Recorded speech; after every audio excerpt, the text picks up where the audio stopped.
അയോധ്യയിൽ BJP. തോറ്റതിന് പോസ്റ്റുമായി KT Jaleel. നമസ്കാരം, കൊട്ടാരക്കര മീഡിയയിലേക്ക് സ്വാഗതം. അയോധ്യയിൽ ബി.ജെ.പി. പരാജയപ്പെട്ടതിനെ കുറിച്ച് പോസ്റ്റുമായി KT ജലീൽ MLA. അയോധ്യയിലെ ഹൈന്ദവ വിശ്വാസികൾക്ക് കൂപ്പുകൈ, നമ്മുടെ ഇന്ത്യ നിലനിൽക്കുമെന്നാണ് ജലീലിന്റെ കുറിപ്പ്.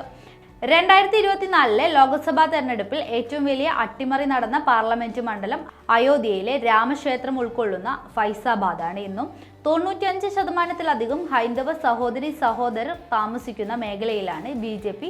സ്ഥാനാർത്ഥി പരാജയപ്പെട്ടതെന്നും ജലീൽ MLA കുറിച്ചു.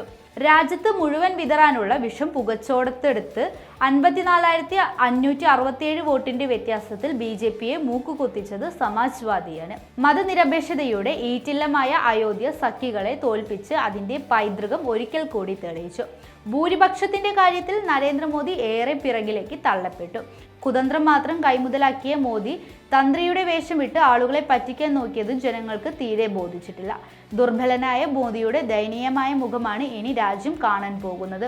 അമിത്ഷാ എന്ന പുലിയെ എലിയാക്കിയ തെരഞ്ഞെടുപ്പാണ് എന്നും ജലീൽ MLA പറഞ്ഞു.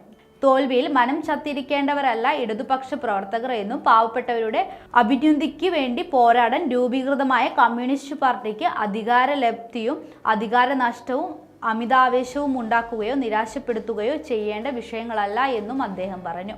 പൂജ്യത്തിൽ നിന്നുള്ള ഉയർത്തെഴുന്നേൽപ്പാണ് വിപ്ലവകാരികൾക്ക് എന്നും പ്രിയം. നഷ്ടങ്ങളുടെ ഇന്നലകളെക്കുറിച്ച് ആലോചിച്ച് ആരും തലപുണ്ണാക്കേണ്ട. നേടാനുള്ള നാളെയെക്കുറിച്ചുള്ള സ്വപ്നങ്ങളാണ് നെയ്യേണ്ടതെന്നും ജലീൽ MLA വ്യക്തമാക്കി.